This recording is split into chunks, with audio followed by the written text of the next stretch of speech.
and listeners that were standing by to hear from Joe Biden. We've got an eye right now on the White House in his joint news conference coming up with the president of Kenya. It's scheduled to start right at this moment. Nobody really thought that was going to happen. In fact, I don't think it's near beginning. When it happens, we'll bring you that conversation here. The president of Kenya was actually on Capitol Hill this week as well, meeting with Mike Johnson. Is the Republican speaker finding his way through events like these to a more legitimate place in the eyes of his conference?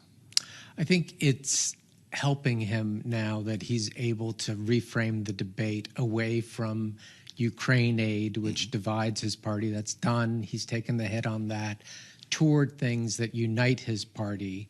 For instance, Israel, where he's like totally behind Israel, while the Democrats are divided over the civilian casualties in Gaza. So he's giving the invitation to Netanyahu. He's doing the resolution against those arrest warrants. And then he can take some moments to breathe and have some of the ceremonial roles.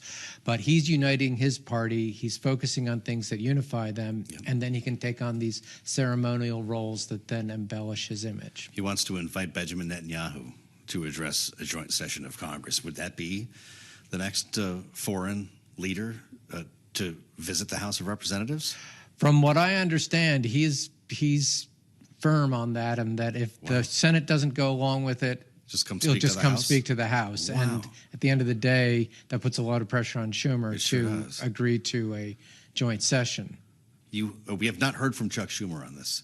Not that I'm aware of. Do you think that he comes around? He's been calling for new elections. I mean, could he possibly join the welcoming committee for Benjamin Netanyahu? Well, I think the way he would frame it, and there's plenty of precedent for this, is that, I'm not a fan of Netanyahu's, but I am a fan of Israel's. Right. And even though I have my disagreements with them about, how they're conducting the war in Gaza, I don't agree with their current choice of prime minister.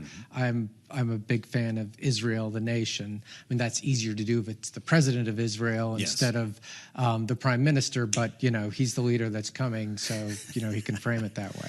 There may not be a lot of lawmaking, but there's no shortage of drama on Capitol Hill right now. That's why we're always glad to have Mike Dorning help us decipher all of what is happening in Washington. Thank you, Mike, as always. Great to be here. For your great work and company here on Balance of Power. We look forward to these conversations, whether it's on the radio or on YouTube.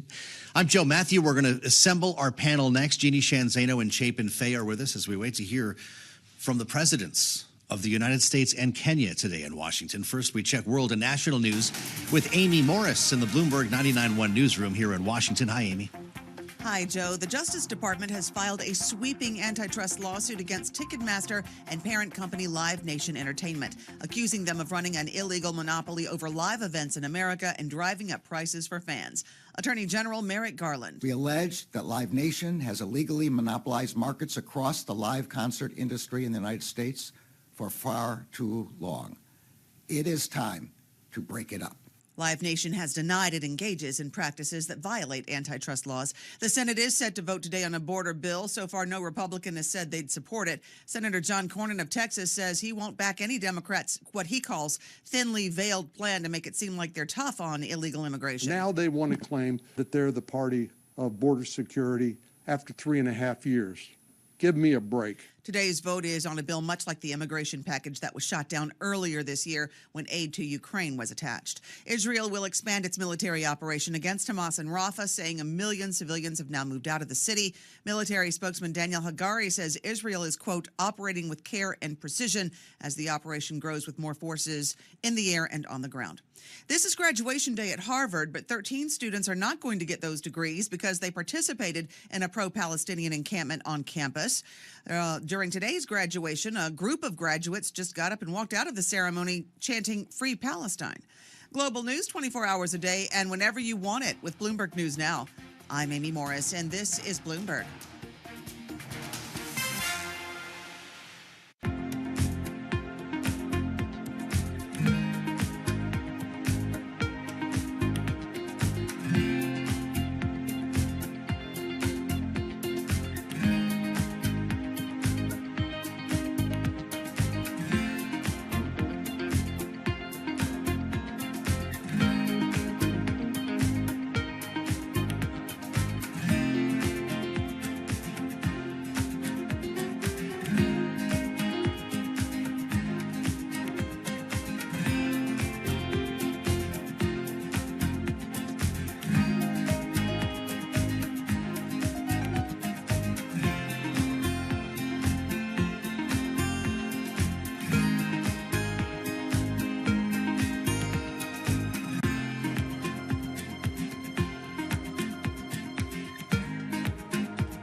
It's 12:40 on Wall Street. We do check markets all day long at Bloomberg. We have got the Dow Jones Industrial Average trading lower, S&P, NASDAQ 100 index, both in the green.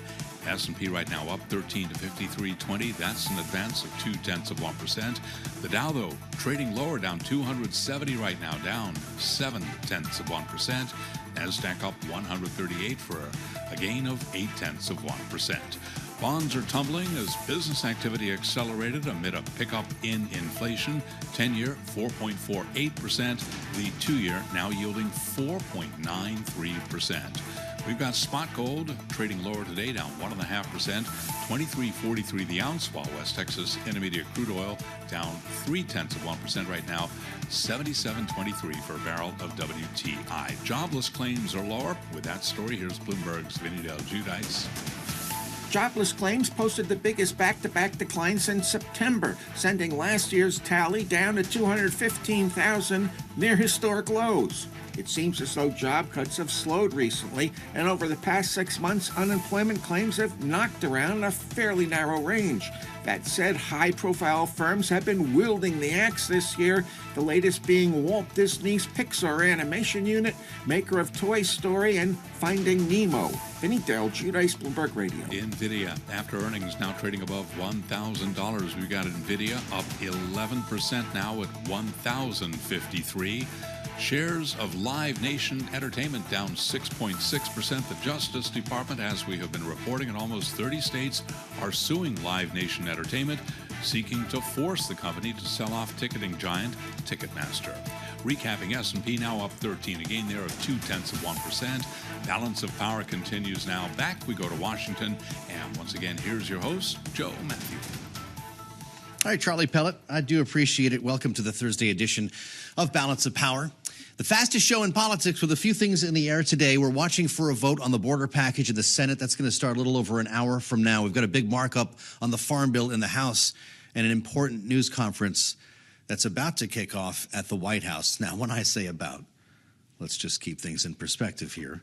It was scheduled to begin about 12 minutes ago, and it may take some time. The press is filing into the room, but the fact of the matter is President Biden is meeting right now with the president of Kenya. And these Oval Office conversations can go over as they prepare to meet the press together. We're going to bring this to you live when it happens. The typical way this works is 2 and 2, as they say in the press briefing room at the White House. 2 domestic reporters get questions. I like to think one might be at Bloomberg. 2 members of the foreign press get questions. They each get to ask a question of each leader. So if you put this together in your head and the number of questions that might be asked, it should take us a bit of time here, and we're going to learn a bit about both. They can bring up anything they want. The president, at least of the United States, will have a list in his pocket of who to call on, and that could well involve domestic policy. They could be talking about Israel, China, and any number of things. So keep that in your pocket. We'll get there soon as we assemble our panel now with an eye on the campaign trail. Remembering, of course, Joe Biden here, the trappings of the White House. That's the whole point of this, right? Caught in the act of presidenting. He's not on the campaign trail today. He's got the one thing that no one else can do when they're running, and that is actually being on the stage at the White House. All the while, Donald Trump's world rocked by Nikki Haley. And I'm not about to tell you another story here about a protest vote in a primary state. She says she's going to vote Trump. Nikki Haley talking in Washington at the Hudson Institute yesterday. Before we assemble the panel, here's what she said. Biden has been a catastrophe. So I will be voting for Trump. Trump would be smart to reach out to the millions of people who voted for me and continue to support me and not assume that they're just going to be with him. And I genuinely hope he does that. Okay. Well, that's not an endorsement. Or is it? A half endorsement. She's going to vote for him, but he's still got to work for the votes of her supporters, many of whom have stood by her through a primary season that did not even include her active campaign. Jeannie Shanzano is with us, Bloomberg Politics contributor and now senior democracy fellow with the Center for the Study of the Presidency and Congress, alongside Republican strategist Chapin Fay, managing director at Actum. Great to see both of you here. Help me understand what's going on, Chapin, inside the Republican Party. Is it enough, or doesn't it even matter for Nikki Haley to say she's voting Trump? Why not the full endorsement? Why the half measure? Well, I think it does matter. I think it's a signal to her voters that they can vote for Trump. And I think she still wants to see him do some of the right things on her, particular policy positions and in general in the campaign. But it is certainly an endorsement of Trump. Anyone saying they're going to vote for them is an endorsement. I think it matters just a little bit. I think she brings some voters to the table, though, Trump was handily winning all of these primary votes, not much contest, but he's been winning them handily. And in some cases, in a lot of cases, combined, he receives more votes than all the other ones on the ballot combined. So it almost doesn't matter a whole terrible lot if he loses all of Nikki Haley's voters. But it's certainly, as they fight around the margins for the independent voters, those voters are certainly ones Trump is going to need to bank. Yeah, I wonder your thoughts on this, Jeannie, and to the extent to which they could either stay home or actually vote for the Democrat in this case. Let's not confuse ourselves. Nikki Haley was and is a very conservative Republican. And she said something really interesting yesterday. I'd like to give you both a chance to react to this. Because, yes, she's going to vote for Donald Trump. And, yes, she said Joe Biden's a catastrophe. But here's what else she said. Quote, "A loud part of each party wants us to abandon our allies, appease our enemies, and focus only on the problems we have at home. This worldview has already put America in great danger, and the threat is mounting by the day," unquote. That's not an endorsement of Donald Trump's worldview, Jeannie. Who's she talking to? Yeah, first of all, I think we need a new word for, lukewarm, tepid, to your point, sort of like a half endorsement. I kept feeling like there should be like a cartoon bubble over her head saying, I'm only doing this because I want a future in the party. I mean, Chris Christie knew this was coming. That's why he said he wouldn't endorse her, because he knew she would endorse Donald Trump in the end. And she has. And to your point, her list, I wrote them down, of priorities she looks for in a president: has the back of allies, is going to secure the border, supports freedom, and of course understands the need for less debt. In every single one of those issues, she criticized, viciously Donald Trump on those. On the allies, she criticized him for saying not only wouldn't he have the back of our NATO allies, but he'd encourage Russia to attack them. That was in February. In the debate, she said Donald Trump ran up $8 trillion in debt. So I can't answer, to your point, who she is talking to, and her sort of lukewarm, I'll vote for him, but you guys make up your own mind. This is a big problem for Republicans. You've got closed primaries with 1/5 of voters going out to vote for somebody who has no chance of winning. And Nikki Haley, whether it's Indiana and, up and down these states in the last few months since she dropped out. So big problem.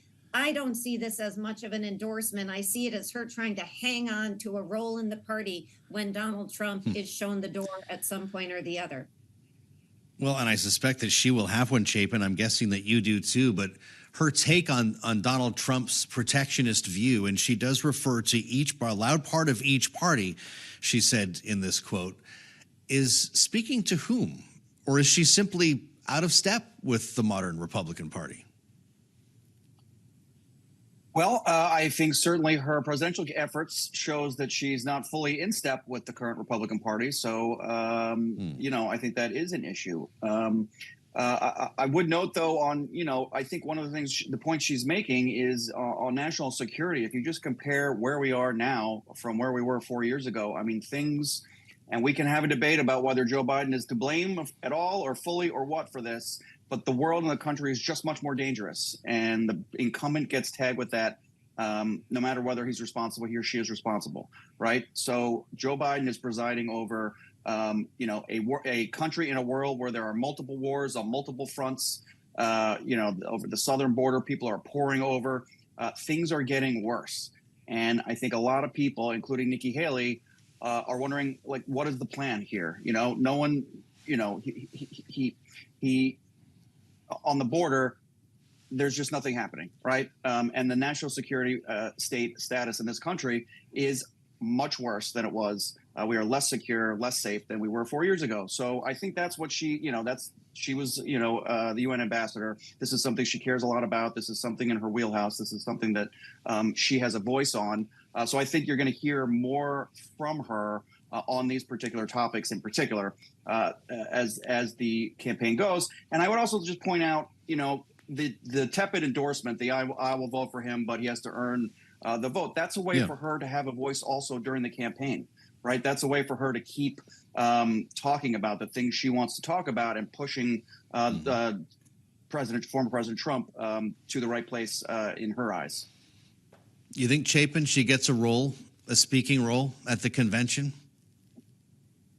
It's such a hard guessing game to play with Donald Trump. It's hard to tell if he has if she successfully got under his skin and it's a no, or like many others who have tried and failed to take him on, they get put into the collection, of speakers and cabinet members and stuff. So I think there's a possibility. I'm not sure President Trump wants anyone who ran against him to really have a huge platform there, but you never know. I mean, the other side of that coin is that it always feels nice for someone to have lost to you, and then to hear them, publicly endorse you in a speech to the entire country. So, who knows? I think it's 50-50. Well, I'll tell you, I remember that Ted Cruz speech, boy. That didn't go over the way they expected it to. You don't think Nikki Haley shows up? How about Mike Pence, Jeannie? Is he going to speak at the convention? I would doubt it. I think we have to put Mike Pence, Liz Cheney. They said they wouldn't support him. I doubt they'll be there. Donald Trump, as came out and said, not only isn't she going to have any sort of role as vice president or anything else, he doesn't want her supporters. She's banned. He'll win without them. Who knows? He could flip on that, in the next day. But I do think this shows an enormous division in the Republican Party that we don't talk a lot about. I mean, we talk about the division in the Democratic Party, and Lord knows it's there. But on the Republican side, somebody pointed out, and I think it's important to say, when you're looking at somebody like Larry Hogan, this more traditional Republican in the Maryland primary, he gets 67%. That shows you that there are MAGA voters in Maryland who are not going to come out for him. And just similarly, there are traditional, quote unquote, Republicans that are going out for him. And that is across the board. That's why she continues long after she's dropped out of the race. You see people coming out and saying, I know she can't win. She's not even in this thing anymore. But you know what? I'm going to take a stand and cast my vote for her in a closed primary. So there is a division there, and it probably won't be addressed this go around or at the Republican convention. But boy, it's there, and it is going to crop up, and somebody should be there to take advantage of it when Donald Trump takes a step aside at some point. Well, let me just take the opportunity to put a little fear up the spine of politicos across the Capitol here, and even in New York, where you are, Jeannie. The great fear expressed in the newest polling by Marquette Law School general election, if it were held today, Trump versus Biden, 50-50, it's a tie. This is the stuff that keeps people up at night, Chapin Fay. Recounts, or maybe even going to the House of Representatives to decide the outcome.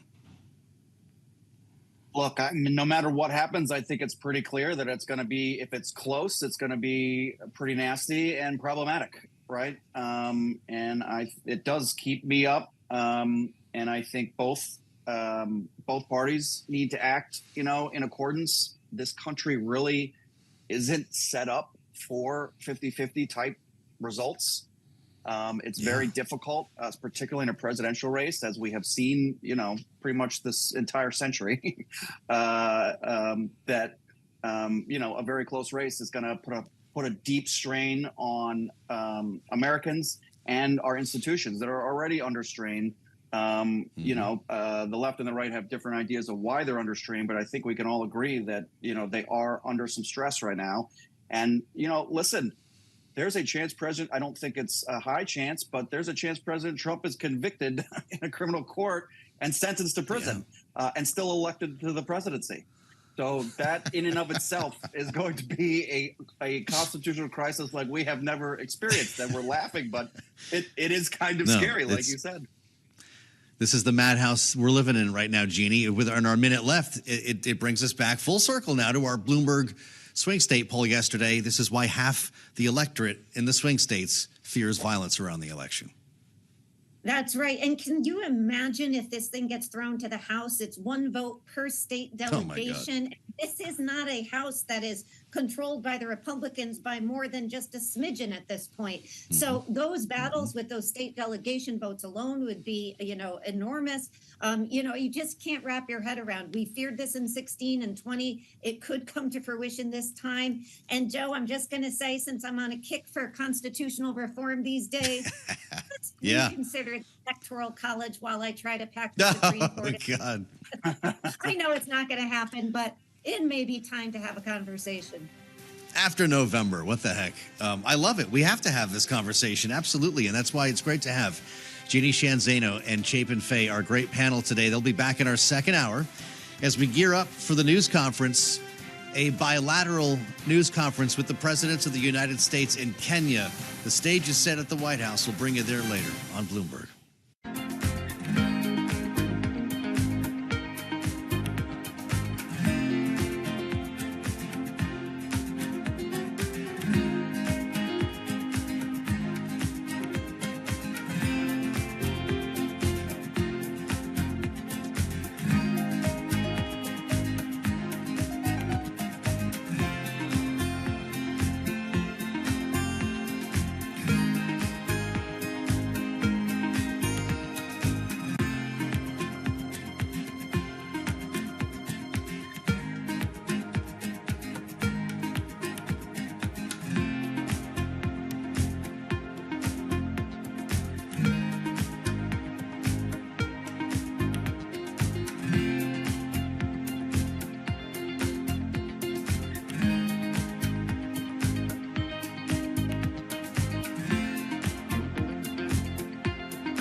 the world of politics to the world of business, this is Balance of Power.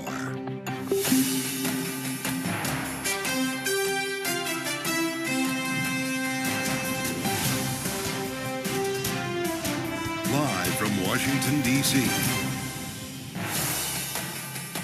The presidents meet the press. Welcome to the fastest show in politics. As President Biden meets with the president of Kenya today with a joint news conference live from the White House about to begin. We will bring it to you live here with a report from the North Lawn and Bloomberg's Tyler Kendall. Conversation ahead as well with Robin Sanders, former U.S. ambassador to Nigeria and the Congo, with her insights on the importance and the takeaways from this meeting. Our political panel is in place. Jeannie Shanzano, Bloomberg Politics contributor, Democratic analyst today, joined by Chapin Fay, Republican strategist now at Actum. And we start, as always, with a look at Wall Street. Let's get up to date first on trading with Charlie Pellet in New York. Hey, Charlie. Hi, thank you very much, Joe Matthew. Been a choppy session. We've got the S&P back in the red, right to the numbers here. Looking at a half-point drop on the S&P, 53.06 right now. Little change there. The Dow, a completely different story. The Dow now down 376 points, lower by 1% today. Boeing certainly weighing on the Dow today. We've got NASDAQ up 84, gain there of 0.5%. 10-year 4.48% with the 2-year 4.93%. Spot gold down 1.5% now, 23.42 the ounce. And West Texas Intermediate crude down 0.9%, 76.84 barrel on West Texas Intermediate crude. Nvidia, the chip maker, trading above $1,000 after that bullish sales forecast last night. Nvidia right now up by 11%. And James Gorman will be stepping down as Morgan Stanley chairman at year-end, capping a nearly 2-decade run at the firm. Morgan Stanley shares, they're lower now by 1.5%. Recapping, S&P down a point, little change there. We've got Nvidia higher now, Nvidia up by 11%. Balance of power continues. Back we go to Washington once again. Joe Matthew, Kaylee Lines. All right. Charlie Pellet, thank you and welcome to the Thursday edition of Balance of Power. A big day here in Washington as we anticipate a vote a bit later on today in the U.S. Senate on the border compromise bill that emerged months ago. It's not expected to see the light of day beyond this, but a messaging component for Chuck Schumer that we're following closely alongside the farm bill being marked up in the House. But the real action this afternoon is on the other end of Pennsylvania Avenue with a state visit underway at the White House. The president of Kenya is in the Oval Office right now with Joe Biden. William Ruto, the special guest who's actually spent some time on Capitol Hill this week. But what happens at the White House is different. With the full trappings of a state visit, there will be a state dinner later this evening, and after the two meet today, a joint news conference that we will bring you live from the White House. If you're with us on Bloomberg TV, you see the room is set and the crowd is being seated for an event that was supposed to begin a half an hour ago, but that is typical coming out of a bilateral meeting like this with a lot to talk about, and of course the world watching. To that end, the private sector as well. These two leaders are sitting down to mark 60 years of diplomatic relations between our two countries, and the White House is trying to leverage the private sector, specifically in a meeting yesterday, but conversations surrounding this visit that will likely continue at the state dinner tonight about ways to direct Western investment, U.S. investment dollars to this African nation. And that's why Bloomberg's Tyler Kendall joins us with more from the North Lawn of the White House ahead of the news conference. Tyler, what are you learning? Yeah, hey, Joe. It was interesting to learn that President Biden decided to kick off this state visit by inviting executives from both U.S. and Kenyan-based companies to the White House. This even included the CFO of Google's parent company, Alphabet. This is all part of a broader push for more strategic investment in the country. I want you to take a listen to President Biden from earlier, speaking about this renewed partnership between Silicon Valley and what's being called the Silicon Savannah. Take a listen here. We're launching a new era of technological cooperation between Kenya and America, including new exchanges and investments in key fields of cybersecurity, artificial intelligence, and semiconductors. Welcome sentiment for Kenyan President William Ruto and appears to already be paying off. Today, Kenya announced a nearly $3.6 billion infrastructure deal that will fund highway construction across the country. That's actually funded by a Virginia-based fund known as Everstrong Capital. And Joe, as you alluded to, this is part of a broader push for more strategic investment across Africa in this competition between the U.S. and China. We crunched the numbers and we're looking at the government data, and it shows that China is far outpacing the U.S. when it comes to foreign direct investment across the continent. And that started in 2013, which happens to be the same year that China launched its Belt and Road Initiative, which, as you know, spurred a series of infrastructure projects across Africa. But Joe, when we look just at Kenya, which is why we are here today, it shows that U.S. foreign direct investment in the country is actually declining. The most recent data from the U.S. Trade Representative is from 2022. It shows levels at $277 million. That's about a 10% decrease from the year prior.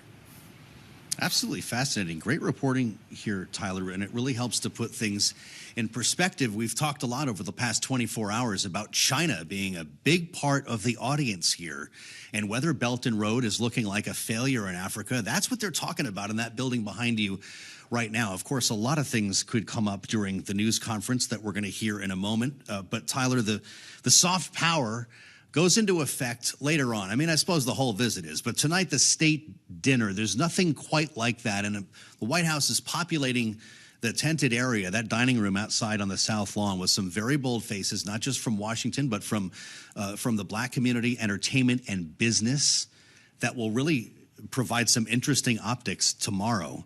Pretty snazzy menu, too, Tyler. Are you getting a taste of this?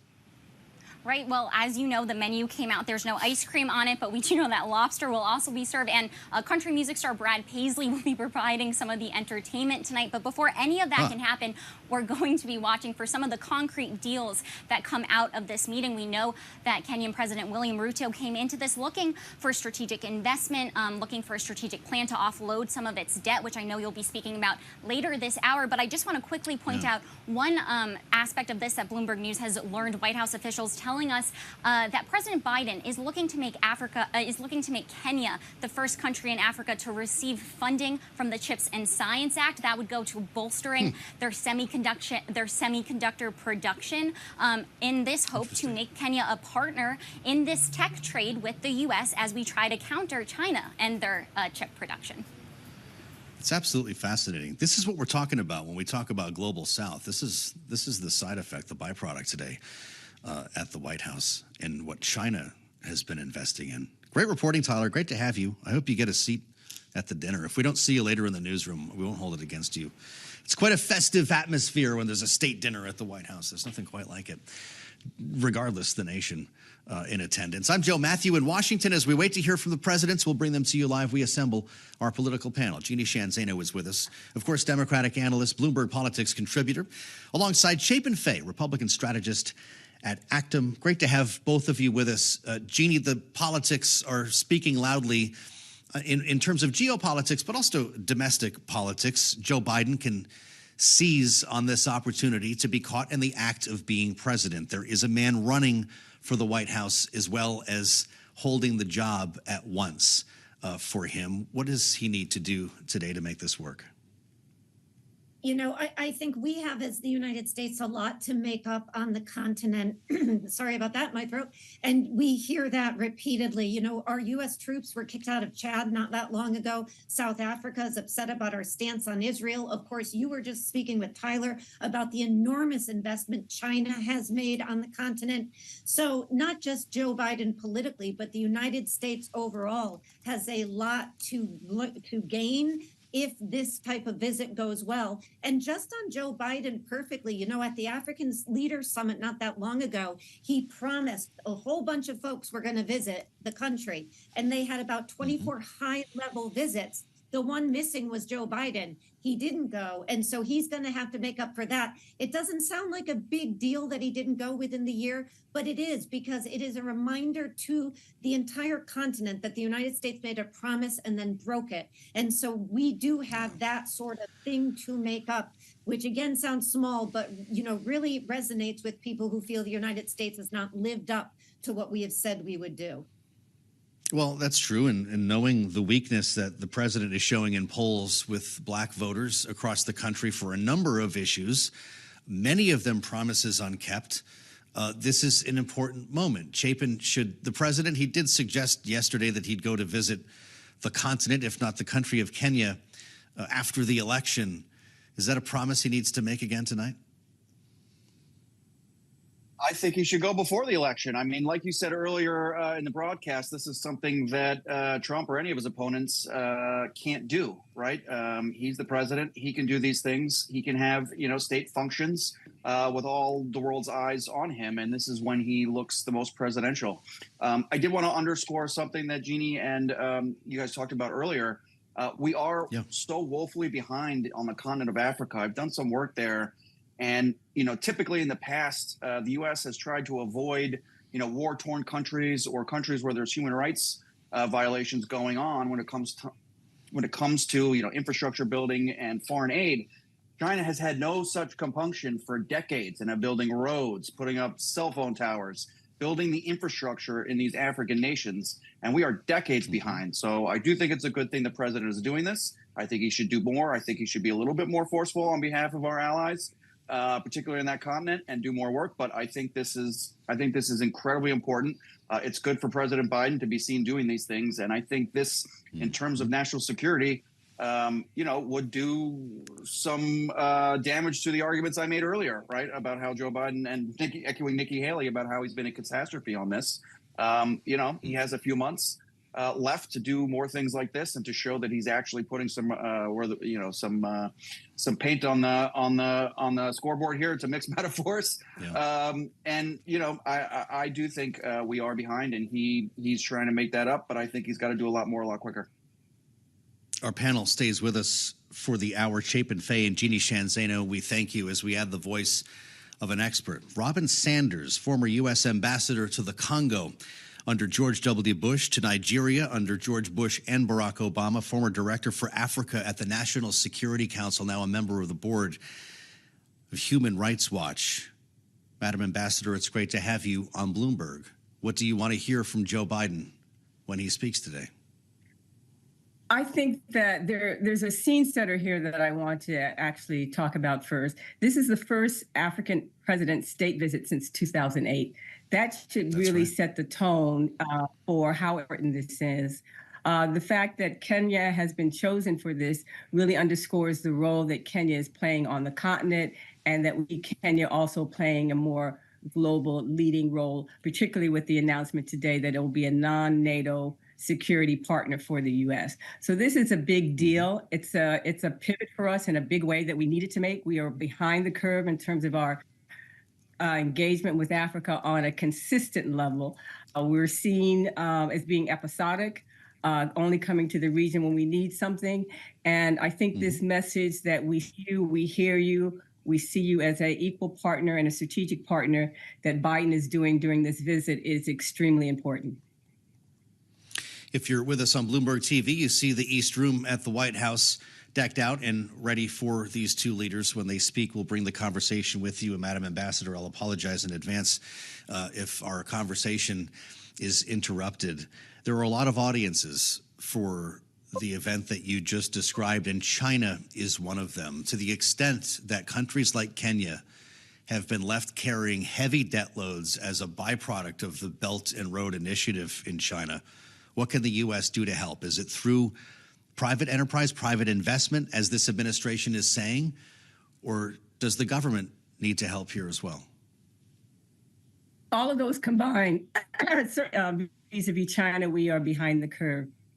In this visit, though, you'll see that we're focused on a number of things. There was a business roundtable that was held at the White House as well. There's a $1 billion deal on the table with Microsoft. You had visits to Coca-Cola. You had a state visit. Also, he went to Atlanta and met with business leaders there. And so it is a very multifaceted thematic trip.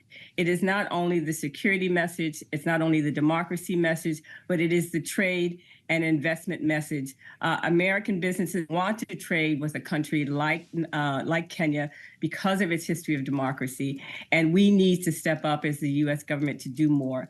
You'll see that Prosper Africa, all the government agencies on the development and business side are very much involved in this visit, and they're excited about it from a trade perspective, from a foreign direct investment perspective. So all of those things are playing in this visit.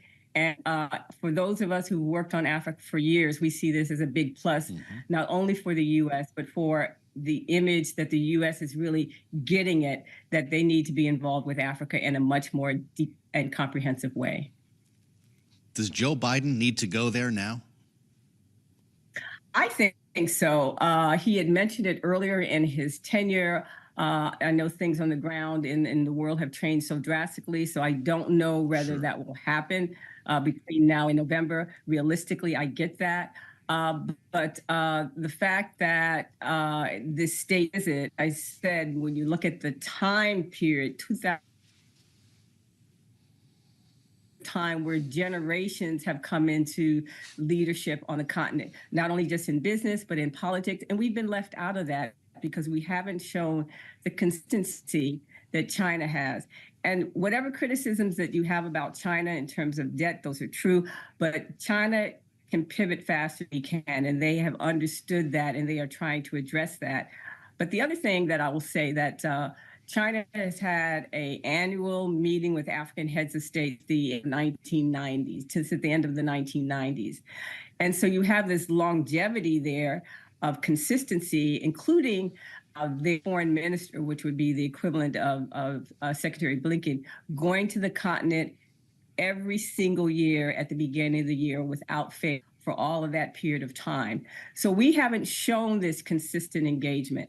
And I think that I can't tell you how important this visit is. It sends so many messages in the right direction, and I really commend the administration for moving in that direction in such a high-level way. Well, it is pretty amazing. We remember the investments that George W. Bush made as a Republican president. You were there for it as ambassador to the Congo, and there's been a bit of an interruption. To your point, it's been 16 years. How long will it be before there's another? Well, I'm hoping that this is a wake-up call overall that, Africa is here. It will have the largest population in the world and collectively, combined, in about a decade out. Right now, it's on track to have the largest working age population combined. That means if you combine the entire rest of the world, the African continent will have the largest working age population in about 10 years. And so when I lecture I talk to students and people interested in Africa, even from the American perspective, where do you think your markets are going to be? Who do you think your local and economic leaders are going to be? Where they're going to be? They're going to be on the continent, and they're starting now, and you see that now. And it's commendable that the Biden administration has recognized that. And I mentioned earlier that President Ruto had done a stop in Atlanta. I thought that was fantastic. He went to Spelman to highlight, educational ties. There's a climate change portion of the visit. I already mentioned the business and trade aspect. He went to the creative industries of Perry Tyler to show you just how important digital Africa and the United States, and of course the history there. President Ruto also had a visit to the Hill. He met with Speaker Johnson. He met with Minority Leader Jeffries, met with the Congressional Black Caucus leaders. And so this is a comprehensive visit. It was well thought out, very detailed. It doesn't mean that there aren't challenges on the line. I also want to add the security portion to this. The fact that the president has announced that Kenya will be a non-NATO security partner, we've never done that on the continent before in such an official way. We're episodic about that. We'll choose a particular issue in a particular country to latch on security-wise, but to designate an entire country and that lead as a security partner at the as close to the NATO level as you can get, I think is unique. And then Kenya, of course, as you know, is going to be leading this multinational force to Haiti. And so all of that, its role in the region, its role in trying to turn its economics around, its leadership on climate change in the region, its leadership not only in East Africa, but the continent writ large, and all the other things that I mentioned in terms of trade and business ties are just fundamental and very important. She spent time serving as U.S. ambassador to Nigeria and the Congo. Former Ambassador Robin Sanders. We really appreciate the insights, Ambassador. Thank you for joining us as we wait to hear from the presidents of the United States and Kenya in a news conference that's now been delayed for almost a complete hour. So we're going to guess that this conversation in the Oval Office has been rather productive. We'll bring you the conversation, of course, with the press when it begins here on Balance of Power on Bloomberg TV and radio. In the meantime, we turn you back to the markets to get a sense of what's happening on Wall Street as we wait for news in Washington. Here's Charlie Pellet in New York. Thank you very much indeed. NVIDIA Thursday, Joe Matthew, and we are looking at a mixed market right now. Steep losses for the Dow Industrials. Let's begin there. The Dow Industrials down 407. Low of the day right now, down 1%. The Dow being led lower by a plunge in Boeing, which said it will continue to burn cash this quarter and in the full year. S&P 500 index just about the low of the day now, down 7 and below 5,300 right now. We've got the Dow at 52.99, a drop of 0.1%, and NASDAQ up 63, holding on to a gain of 0.4%. 10-year 4.47%, with a 2-year right now 4.93%. Spot gold down 1.6%, 23.41 for an ounce of the precious metal, and West Texas Intermediate crude oil right now down 1.3%, 76.54 a barrel. The big story today, reaction to earnings last night out of NVIDIA. The chipmaker trading above $1,000 a share, up right now by 11.30%. We've got NVIDIA pushing higher after that bullish sales forecast showed that AI computing spending does remain strong. The U.S. Justice Department and almost 30 states are suing Live Nation Entertainment because they're trying to force the company to sell off ticketing giant Ticketmaster. In a complaint filed in New York federal court, antitrust enforcers allege that Live Nation and Ticketmaster illegally monopolized the live events industry by engaging in a variety of anti-competitive practices. Live Nation right now down 7.7%. So again, recapping, we are looking at a mixed market here. We've got NVIDIA surging by 11.3%, S&P down 5 in the red by 0.1%. Balance of Power continues now. Back we go to Washington. Once again, your host, here he is, Joe Matthew. Thanks, Charlie, and thanks for being with us on Bloomberg TV and radio, the Thursday edition of Balance of Power, as we wait for word from the White House. An extended meeting happening, a bilateral meeting between President Biden and the president of Kenya, William Ruto, in the Oval Office that has delayed their bilateral news conference that we have been looking forward to bringing you here. I can tell you that the East Room is set, and reporters have been in place now for the better part of an hour as we wait for this conversation to begin. We'll bring it to you live here on Bloomberg TV and radio with big questions about separation of the branches of government after another provocative flag is flown at another home belonging to Supreme Court Justice Samuel Alito. Recalling last week, it was an upside-down American flag, a symbol of Stop the Steal that apparently he said his wife decided to put up in reaction to some signage that his neighbors had. Now the New York Times pointing out last summer, 2 years after the upside-down American flag was flown outside Alito's home in Virginia, another provocative symbol symbolizing the Stop the Steal movement was displayed at his vacation home in New Jersey. And so there's talk of sanctions and recusal on Capitol Hill, just like there was about Justice Clarence Thomas when it became known that he had some ethics concerns about accepting gifts, not to mention the role that his wife, Ginny, played in the Stop the Steal movement. Let's assemble our panel. for their take on this. Jeannie Shanzano is with us, Bloomberg Politics contributor and Democratic analyst, joined by Republican strategist Chapin Fay at Actum. Great to see you both. Jeannie, we're going to do this all over again, even though we kind of know how this is going to end. A separate branch of government. What could Congress say to compel Samuel Alito to recuse himself? You know, I think Congress can censure. They can take those kinds of actions. Recusal is up to the justice themselves. But I think all of us should be able to agree that it is high time that the Supreme Court got a real code of ethics with real teeth. I mean, what is stunning and sad to me as somebody who teaches the courts and watches them is how little the court under John Roberts today seems to care about the appearance, just the appearance of impropriety.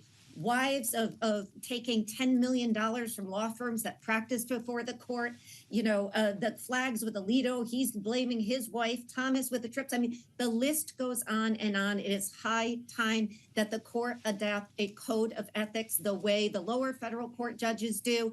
Can you imagine anybody on Wall Street or in a private organization doing what they have done and getting away with it? It's stunning, and they can't at all be surprised when people say they've lost faith in the objectivity of this institution, and that's a sad day for all of us. What needs to be done here, Chapin Fay? We talk about sanctions or calls for recusal as if a Supreme Court justice cares about what Congress thinks here. Should it? I don't think the Supreme Court should necessarily care what Congress thinks. I think the Supreme Court should decide cases on the merits, and then if Congress doesn't like it, they can legislate it away. A lot going on. What you guys said, I would be fine. I agree with Jeannie. I think an ethics code with teeth makes sense for the top court in the land. But I do think we need to draw a distinction on the current events that we're talking about here between, gifts to a Supreme Court justice and symbols outside of a house, right? I think, how do you see them differently, I think an ethics code should certainly prevent or have some sort of rules on what kind of gifts you can accept or not accept. And I think that is wholly different than a freedom of speech issue. I think you're going to be hard pressed to find free speech, almost absolutists like myself, find anyone who would agree that a Supreme Court justice can't fly a particular flag on his lawn or his wife can't. I mean, he is still an American citizen with all the same rights and privileges we have. And we expect, part of what we expect our judiciary to do is to put those feelings aside, right? Same things we expect of our journalists. Right, our members of Congress get to be partisan and get to, dig in and entrench with their parties. But judges have to go to work and put that aside, and that is taken into account when they are appointed and vetted. That's part of being a judge in this country, putting your own personal feelings aside, because we all have them. They are human beings, and to say that he can't put up a symbol of one thing or another, again, if he has a case directly related to it, that might be a different story. But I do think we need to separate out gifts and other ethical considerations from, what a justice or his wife or husband says, on their free time or on their property. Spending time with our panel as we begin to see some movement at the White House. The U.S. and Kenyan delegations have been brought into the East Room as we wait to hear from President Biden and President Ruto when they hit the podiums. Of course, we'll be listening live to this conversation, and that could start a couple of moments from now. We like to think, following an extended meeting that they have shared in the Oval Office. Looks like the scripts are hitting the podium, which is always a good sign. What do you think about what Chapin is saying there, Jeannie? Should there be a difference between gifts, between going on fishing trips to Indonesia on private jets and super yachts, as opposed to flying a flag that upsets your neighbors? There absolutely not only should be, there is. I think when we take a step back, what we're talking about is the judgment of a U.S. Supreme Court justice. Just imagine if, Sonia Sotomayor hung a flag, a Black Lives Matter flag on her property while she was hearing a case. And Chapin brought up a good point. He was hearing an election case at that point, and they have two now. And so the judgment is what I'm talking about. Can you stop somebody from speaking? Absolutely not, nor should we. But there is a judgment we expect of these people who have a job for life. They are not subject to election. They can't be removed, or they never have in American history. One has never gotten removed. So there they sit, and they are the final word on what the Constitution means. And what has Justice Alito talked about? He's talked about overturning Griswold, taking away the right to contraception. These are profoundly impactful decisions that he does at some point perhaps need to make. But let's hope that he would make it and use the judgment not to put a flag like that because he's upset at his neighbors and then blame his wife. So I do think there's a difference. It is time for a code of ethics for these justices that they agree to, abide by if they want to serve on the court. Let's remember, you don't have to serve on the court. You choose to, and you are appointed and confirmed. That's a choice. Jeannie Shanzano, Chapin Fay, thank you for the analysis and a smart conversation. The presidents have entered the East Room, and we want to bring you now to the White House, where we're going to hear from President Biden and President William Ruto of Kenya. This is live on Bloomberg TV and radio. That is in you.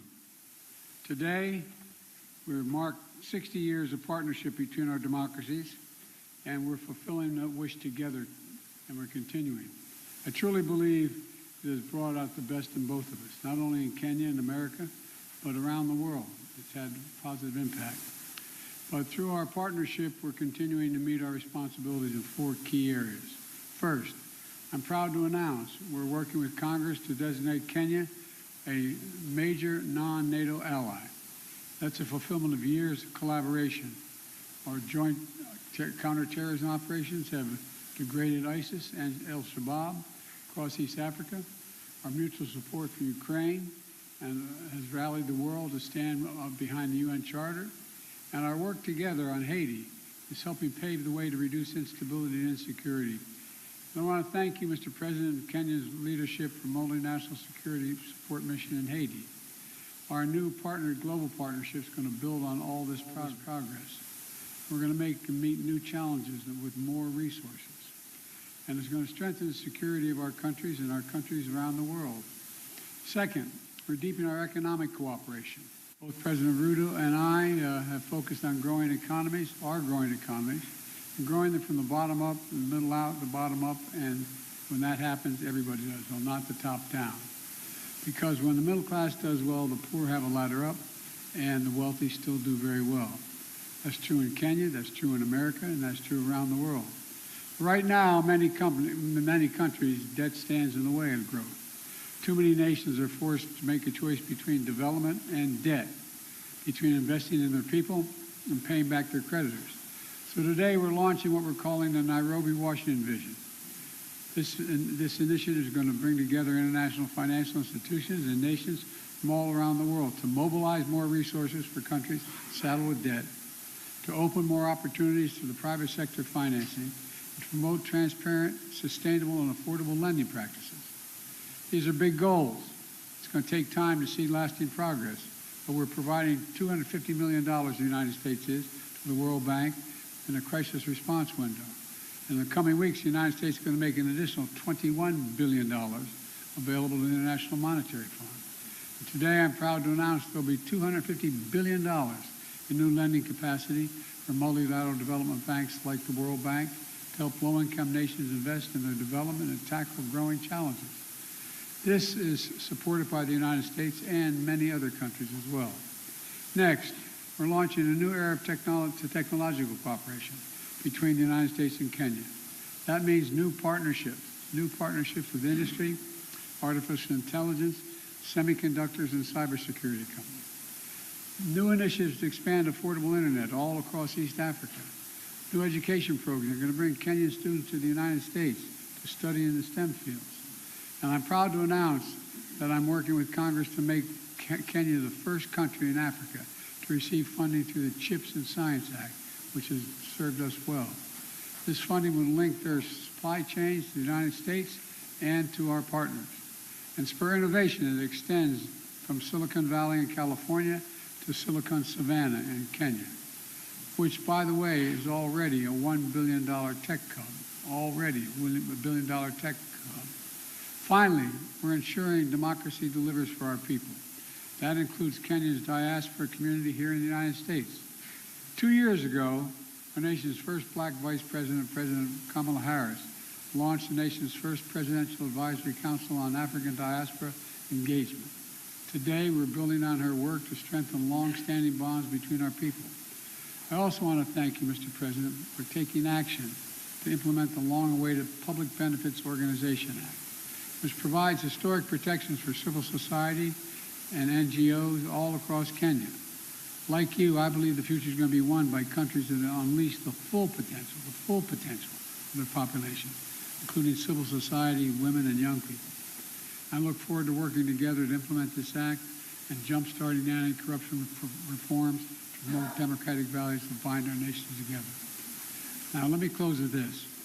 Taken together, these are responsibilities Kenya and America must meet in the years ahead, to meet them together as partners for security, for prosperity, for innovation, and most importantly, for democracy. But I know these responsibilities will wake the best in us, and I know will not only bring our nations together, but I want to thank you for, again, Mr. President, for being here and knowing we have even bigger dreams for the cooperation of our countries. The floor is yours, sir. Thank you, Mr. President, and knowing we have even bigger dreams for the cooperation of our countries. Thank you, Mr. President, for inviting me to make this state visit to the United States on behalf of the people and government of Kenya. I also take this opportunity to express my deep gratitude for the warm welcome we have received on our arrival and the excellent hospitality of the American people. My visit provides us, Mr. President, with the opportunity to celebrate 60 years of bilateral relations rooted on shared values of freedom, democracy, rule of law, equality, and inclusivity. My visit takes place at a time when democracy is perceived to be retreating worldwide. The accelerating drift towards regimes indifferent to democratic values is a deep concern to us, and I believe it is time the U.S., working with Kenya, deploys its capabilities and rally like-minded democratic countries to set up the course for democracy. During our discussions, we agreed on the significant opportunity for the U.S. to radically recalibrate its strategy and strengthen its support for Africa, as discussed at the U.S.-Africa Leadership Summit, by enhancing its investment in the institutions of African integration and increasing support for peace and security. As we take this historic step of elevating our partnership to be more effective in addressing global challenges, it is important for us to appreciate that many countries in Africa, including Kenya, are struggling with an overwhelming convergence of multiple shocks, including extreme climate events, debt distress, and the disruptive upheavals in Europe and the Middle East, whose cumulative impact is to divert national resources from investment in people and economic growth into managing climate-induced crises and servicing sovereign debt. For this reason, I have underscored the imperative for our partnership to facilitate recovery from these multiple crises, and particularly for the United States of America to take a leading role in a comprehensive debt resolution framework by doubling contribution to the concessionary financing window of the World Bank, and also to work with the IMF on rechanneling SDRs to institutions like the Africa Development Bank to further leverage on private sector funding to support countries. Unless this is done, and done immediately, the values of freedom, democracy, and the rule of law are in great jeopardy. On regional peace and security in the Horn of Africa and the Great Lakes region, I express optimism that Kenya and the U.S. will innovatively design appropriate defense and security frameworks to help Kenya as the anchor state and the region in general to deal with the peace and security challenges that are undermining human well-being, slowing down development, and also having a negative impact on democracy. We affirmed our mutual commitment to the stabilization of Haiti through the multinational security support mission. The Kenya-UN Climate and Clean Energy Industrial Partnership we have just committed to is an encouraging milestone on our collective journey and builds on the paradigm shift we have inaugurated at the Africa Climate Summit in Nairobi last year.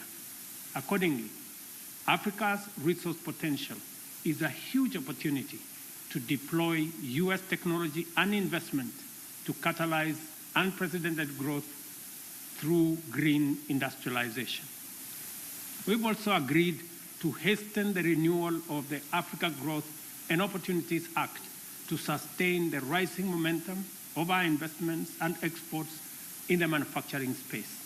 Similarly, we agreed to undertake sustainable green growth by facilitating conclusion of our strategic trade and investment partnership alongside the renewal of AGOA.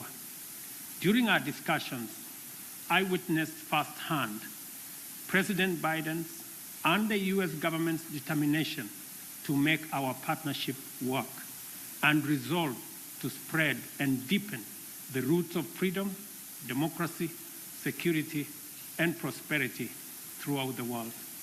As my visit comes to a close, I am confident that our engagements have laid a solid foundation for us to continue the good work we have begun with stronger faith and greater hope for success, because in Joe Biden, Kenya and Africa have a strong and committed friend. I thank you. Thank you, President. You do have a friend. And opening remarks there from Kenyan President William Ruto and President Joe Biden. We're now going to go to Q&A with reporters in the East Room of the White House. This is live on Bloomberg TV and radio.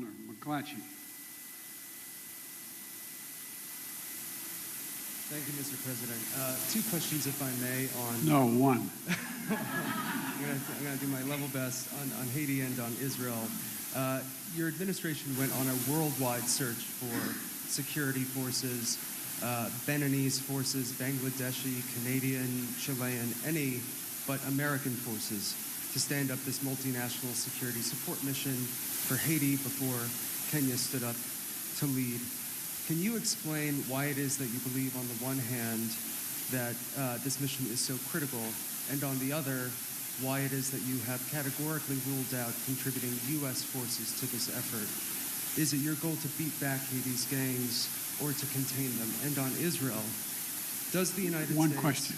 I'll answer your question. Okay, yeah. The question with regard to Haiti is, we concluded that for the United States to deploy forces in the hemisphere just raises all kinds of questions that can be easily misrepresented about what we're trying to do, and be able to be used by those who disagree with us and against the interest of Haiti and the United States. So we set out to find a partner or partners who would lead that effort that we would participate in, not with American forces, but with supplies and making sure they had what they needed. And so, I'm very grateful for President Ruto's leadership here, multinational effort, but Kenya's willingness to really lead this matters. You're not the only country, but you're leading this effort. And there's going to be U.S. forces, none on the ground, but we're going to supply logistics, intelligence, and equipment. Matter of fact, some equipment has already arrived. And Kenya is stepping up with police, and other countries plan to do as well. The United States is going to support the collective effort here. And of course, Kenya won't be going it alone. We're working with Congress to provide $300 million to MSS mission and an additional $60 million for equipment assistance. And we've received and are continuing to bring major contributions from other partners in as well. President Ruto and I agree that Haitian people deserve better. They deserve peace and security, and I thank him for taking on this responsibility, but we have his back and we're there all the way. I do have a question for you, President Ruto. But before I do, I do very briefly have a question on whether the United States has any evidence at all that would substantiate the ICC prosecutors' specific allegations against Israeli leaders that they are using starvation as a tactic of war in Gaza, or exculpatory evidence for that matter, and if you would commit to releasing that information before any potential issuance of ICC arrest warrants. And President Ruto, the mission that Kenya is about to lead in Haiti is obviously a support mission that is well known, but the fact is that Haiti's national police have been internationally funded and trained for some time, and nevertheless have obviously failed to beat back these gangs. Will Kenyan forces in partnership with the MSS be out front in the fight against these gangs, or will they be a static force behind the HNP? And are you concerned about casualties among the Kenyan forces? Thank you very much. Kenya believes that the responsibility of peace and security anywhere in the world, including in Haiti, is the collective responsibility of all nations and all peoples who believe in freedom, self-determination, democracy, and justice. And it is the reason why Kenya took up this responsibility, because we have been participating in peacemaking, and we have been participating in peacekeeping over the last 40 years in 47 countries, including very difficult neighborhoods like what we're going to face in Haiti. We are going to take up that responsibility alongside the Haiti police, and we have clear modus operandi, how we are going to relate with the situation on the ground that has been agreed under the United Nations framework.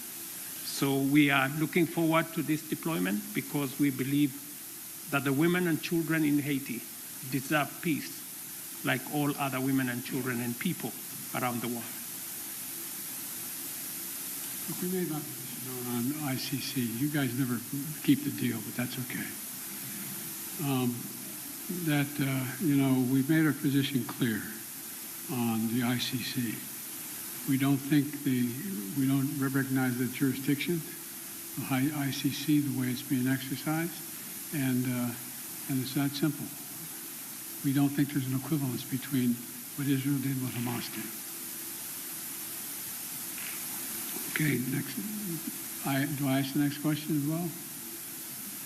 Let me ask Ayub Abdikadir from Kenya for the next question. Is Ayub? Oh, yeah, Ayub. Thank you, Mr. President. Thank you. One question, and this is on Haiti. President Biden, Kenya is rather doing the heavy lifting in a turbulent region, Somalia, South Sudan, the Democratic Republic of the Congo. Washington, as you have mentioned, has committed millions of dollars for the cost in Haiti. Isn't it ironic that while America is ending its forever wars in Afghanistan, the latest in 2021, under your leadership, when you withdrew troops from Kabul, and that you're committing Kenya to another foreign wars 12,000 kilometers away from Nairobi? I mean, why the discrepancy? Why the dichotomy? While you're ending your forever wars, overseas wars, yet you are committing Kenya to Haiti. Can you explain that? Very easily. There's a reason why Afghanistan has been known as the graveyard of empires. The likelihood of anybody uniting Afghanistan is highly, highly, highly unlikely, number one. Number two, there are ways to control ISIS other than occupying Afghanistan. It was an unnecessary need. Now, with regard to Haiti, Haiti is in an area of the Caribbean that is very volatile. There's a lot going on in this hemisphere, and we're in a situation where we want to do all we can without us looking like America once again is stepping over and deciding this is what must be done. Haitians are looking for help, as well as the folks in the Caribbean are looking for help. And so we checked out with a number of other countries. The one who stepped up was Haiti. We committed to provide the wherewithal, the intelligence and equipment and the like to Haiti. And so it's a logical thing. And you have a first-rate capability, and you keep your word. That's an important dynamic. I agree with President Biden that Kenya's participation in Haiti is not so much about what happened in the past. It's about what we believe in, the peace and security of humanity. And we don't find that the U.S. is committing Kenya because the U.S. cannot commit Kenya. I am the president of Kenya. It's me to make that decision. And it's the people of Kenya to commit their own troops using their own structures. We've gone through the processes in Kenya. Parliament has approved. We have a clear mandate. We have a clear framework. And it is us, the people of Kenya, who made this decision in the interest of serving peace and stability as a responsible global citizen and understanding that insecurity, instability anywhere is insecurity and instability everywhere. And by the way, you asked about, you implied that we weren't doing anything anywhere else. Well, we're kind of occupied around the world, but we're also engaged in Congo, in the neighborhood. And, we're going to continue to help alleviate human suffering there. The United States is the largest humanitarian donor, providing $375 million in humanitarian funding just this year, including support for more than 6 million displaced people from the DRC. So we are engaged in more than one place. Follow up to my president, Dr. Ruto. You said that Kenya is committed, and in your Carter speech in Atlanta, you said it's based on humanitarianism, helping Haiti out. But can you explain the geopolitical goal, 12,000 kilometers away from Nairobi, when schools in the counties of Baringo, West Pokot, and Turkana have not yet opened because of the banditry problem, yet you are committing our national police force to Haiti, and where is the priority? This being one of your major manifesto pillars, talking about security, and to the extent that even the Defense Cabinet Secretary talked about the deployment of, if need be, the Kenyan military or the special personnel to make sure that schools are open, children go to school in areas that are bandit-prone in Kenya. Why are you committing to Haiti when we have a problem back home? Is it an irony that you are putting the fire in the faraway neighbor's home when on our own home is on fire? Thank you very much. I made a commitment to the people of Kenya to sort out insecurity in the North Rift. I have followed that with action. As we talk, there are 3,000 military officers in the North Rift, 2,000 police officers in the North Rift. We have renovated the first 15 schools and completed. We have reopened 20 schools already that were closed in the North Rift. And that exercise is ongoing. We have made tremendous progress in making sure that we create security at home, but that does not take away our responsibility. Even as we were deploying troops and policemen in our own country, in North Rift, to sort out the banditry problem, we still deployed 1,000 troops to DRC Congo, because that is our neighborhood. We have 5,000 troops in Somalia, because equally that is our responsibility. And Haiti should not be an exception. That's why deploying 1,000 security men to Haiti speaks to the same belief and commitment to peace and security. Next question from April Ryan. Mr. President, President Biden, President Ruto, thank you. First of all, when you talk about Haiti, President Ruto, you said Haiti is a collective responsibility for all nations. And for you, Mr. President, President Biden, President Ruto, do you believe that these nations can break the back of this militia that has gripped the nation there And also, when it comes to Congo, thank you, Mr. President, for bringing up what the United States is doing for the Congo, especially as that flag was behind you at Morehouse. Mr. President, could you tell me what the African Union is doing, as well as Kenya is doing, when it comes to the humanitarian crisis in the Congo? Thank you. What was my question? Sir, your question was Haiti. Can the United States and Kenya, or the nations collectively, break the backs of this coordinated militia that has the grips of the nation? That nation. Yes. The very way we're doing it. We're not talking about a 1,000-person army that's made up of trained persons. This is a crisis. It's able to be dealt with. And we think we can deal with this way with a multinational approach, with Haiti leading the way and us providing the intelligence as well as equipment.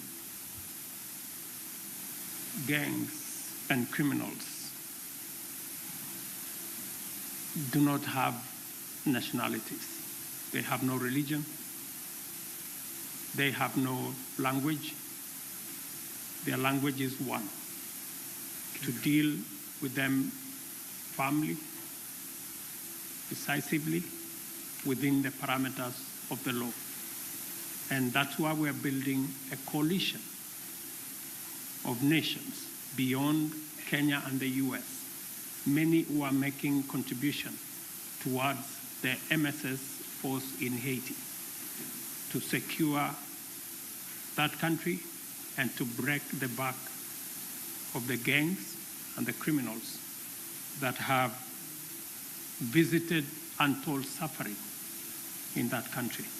On DRC, the AU, the East African Community, and Kenya are seized with that matter. I've just told you that Kenya had 1,000 troops in Haiti. We now have another 800, not in Haiti, but in DRC. We now have another 800 troops from SADC. We are going to be having a meeting of the East African Community. I did send my my foreign minister to Kinshasa. They had a conversation, and shortly we will be looking at how to begin the dialogue process under the Nairobi process, because we believe there is no military solution to what is going on in DRC, but instead, dialogue should be able to give us the necessary momentum and outcomes that would settle the matters in Eastern DRC. So both the AU, the East African Community, and Kenya as a country are seized of that matter. We know that the humanitarian crisis in Eastern DRC has displaced close to 7 million people. And I want to thank the United States of America for stepping in with humanitarian support for that region, because it is a collaboration of different countries in different ways to deal with that situation. The rest of us are committing troops. We are committing deploying our infrastructure to facilitate the resolution of the matters in DRC.